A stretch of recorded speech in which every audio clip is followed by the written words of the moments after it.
আজ সকাল থেকে খুব ইচ্ছা করছে দূরে কোথাও ঘুরতে যেতে। মনটা খুব অস্থির, তাই জন্য আজকে শেয়ার করছি পুরনো একটা ভিডিও। 2 বছর আগে আমরা ঘুরতে চলে গিয়েছিলাম গোয়ায়।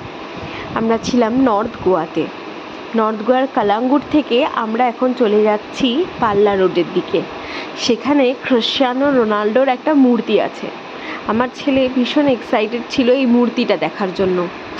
সে যাই হোক, গোয়ার রাস্তায় রাস্তায় প্রচুর চার্চ আছে, দেখতে খুব সুন্দর।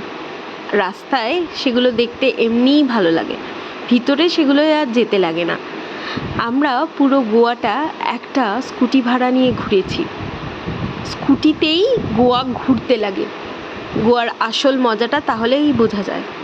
আমার বর যেহেতু স্কুটি চালাচ্ছিল, সেই সময় গরম পড়ে গেছিলো বলে ওর শেষের দিকে বেশ জ্বর এসে গেছিলো।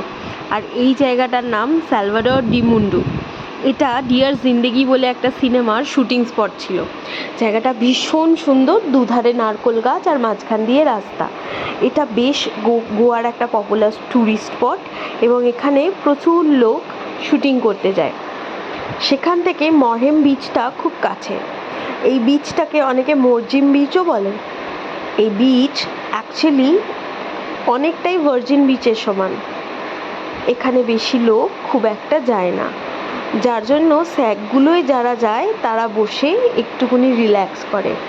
বিচটা খুব ফাঁকা, খুব পরিষ্কার, আর এখানে সমুদ্রের ঢেউ প্রচণ্ডই জোরে আসে, উত্তাল হয়ে। আমার ছেলে এই বিচটায় গিয়ে খুব আনন্দ পেয়েছে। ও পাহাড়ের বিশালতা এখনও উপলব্ধি করতে পারে না বলে সমুদ্রই ওর কাছে খুব প্রিয়। এখনও যদি ওকে জিজ্ঞাসা করা হয়, কিরে হলিডেতে কোথায় যাবি, এক কথায় উত্তর দেয়, কেন গোয়া না হলে বাগা। ওর বাগা ভীষণ পছন্দের জায়গা। গল্প হবে আবার। তোমরা ভালো থেকো, সুস্থ থেকো।